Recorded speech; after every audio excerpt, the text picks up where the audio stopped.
இல்ல எனக்கு புரியல. பணம் ரெடி பண்ணிட்டேன் சார். இது பாருங்க 2 லட்சம் ரெடி பண்ணிட்டேன். Wow Nandini super. எப்படி இவ்ளோ பணத்தை ரெடி பண்ண? அது அப்புறமா சொல்றேன் சார். இப்போ நேரா வீட்டுக்கு போய் வேலையா இந்த பணத்தை உங்க அம்மா முன்னாடி வைக்கணும். நான் திருடல, என் மேல திருட்டு பழி போடாதீங்க, என் தங்கச்சி படிப்புக்காக நீங்க கட்டின காசு இந்த இருக்குன்னு சொல்லணும். சொல்லலாம், அத சொல்லிக்கலாம். ஆனா எப்படி இவ்ளோ பணத்தை ரெடி பண்ண? யார்கிட்ட வாங்குன? இந்த ஊர்லயும் அடுத்தவங்க கஷ்டத்தை புரிஞ்சுக்கிட்டு உதவி பண்றதுக்கு மனுஷங்க இருக்காங்க சார். அதென்ன இந்த ஊரு? இந்த ஊர்ல என்ன ஏலியன்ஸ் யாராச்சும் வாழ்றாங்களா? இங்கேயும் நல்லவங்களும் இருக்காங்க, கெட்டவங்களும் இருக்காங்க. சரி அதெல்லாம் விடு. 2 லட்சம் பெரிய காசாச்சு.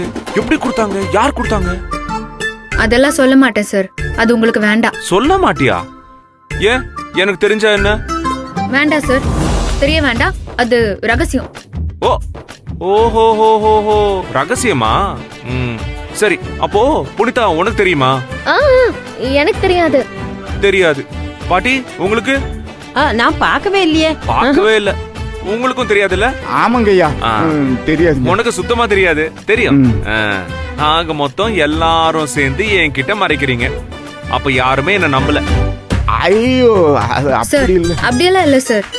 இது சாமி சம்பந்தப்பட்டது, அதனால தான் சொல்ல முடியாது. சாமியா? இதுல சாமி எங்க இருந்து வந்துச்சு?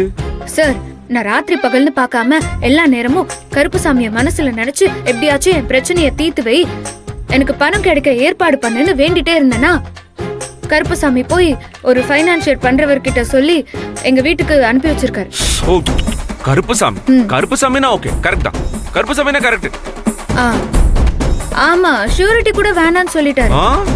என்னால என்ன முடியுதோ அந்த வட்டி கொடுத்தா போதுமா? யாரையுமே தெரியாத இந்த ஊர்ல திடீர்னு ஒருத்தர் வந்து எதுவுமே கேட்காம பணத்தை கொடுத்துட்டு போறாருன்னா அது கண்டிப்பா கருப்புசாமியோட வேலை தானே சார்? கருப்புசாமியோட வேலையே